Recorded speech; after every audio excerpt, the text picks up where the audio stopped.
Hi everyone, it's A Ticket to Christ. We're starting on a new series. We're in the book of Proverbs. We're in Proverbs 1 from verse 2.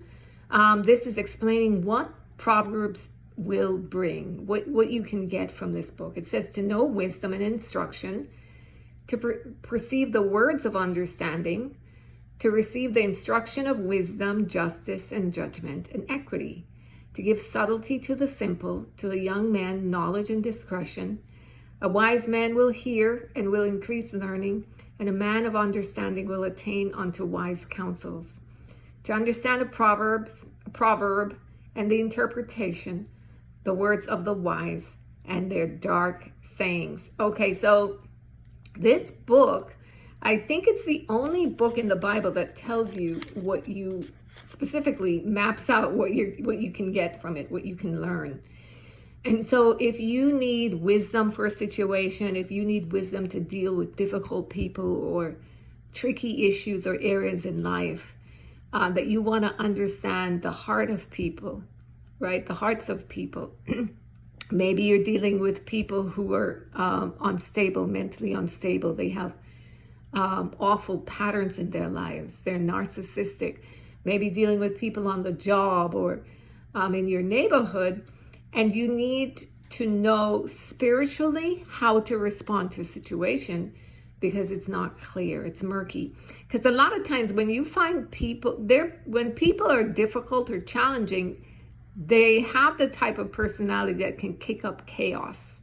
And things can become cloudy and confusing. And you start wondering, wait a minute, how does this get this way?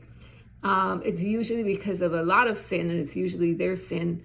Envy, jealousy, hatred, what have you. So the book of Proverbs enables wisdom and instruction, right? To be able to understand even the scriptures, what the Bible is talking about in certain situations, that even can explain certain scriptures. That's what I'm getting here. To get instruction, not only for wisdom, but what's just, right? To help you to have good judgment in a situation, and to enable you to have equity, which is balance, to be fair-minded.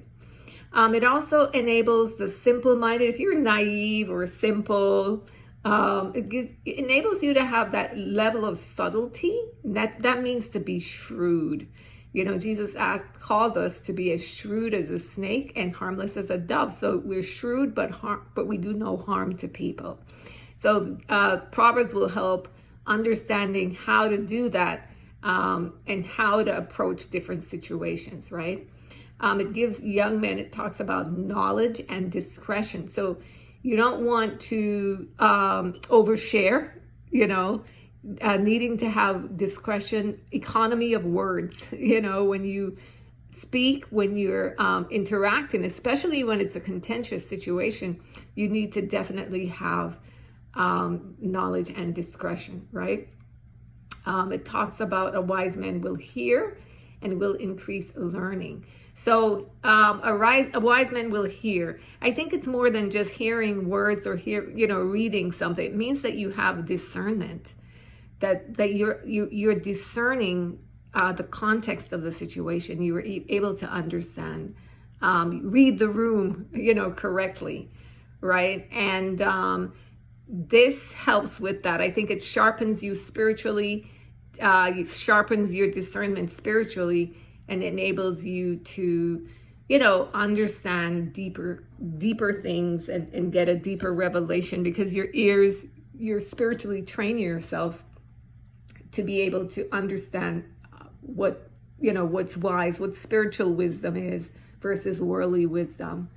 So this is an encouraging study, I think, for anybody who's wanting to grow in these areas. The book of Proverbs, of course we can't read the whole book, so we're just going to be picking out helpful proverbs and things to focus that would help in given different situations, like maybe on the job, or when you're dealing with complex issues, or in an argument, or if you're seeing this pattern in a person and that pattern, things of that nature, being able to have the right proverbs on hand definitely is important. And these are great things to learn by heart and to live by. You know, they work. I know my favorite one is Proverbs 3, 5, and 6. Trust in the Lord with all your heart. Lean not on your own understanding. In all your ways acknowledge him, and he will direct your path. That's one proverb that I live by. And, you know, having several of those for every scenario in life or things that come up in life that can be a pattern, I think is just very useful, you know, while walking out your Christian walk. So beloved, that's it from me. I hope you join me for the next 6 days with this study. God loves you so much. Have a great day. Bye-bye.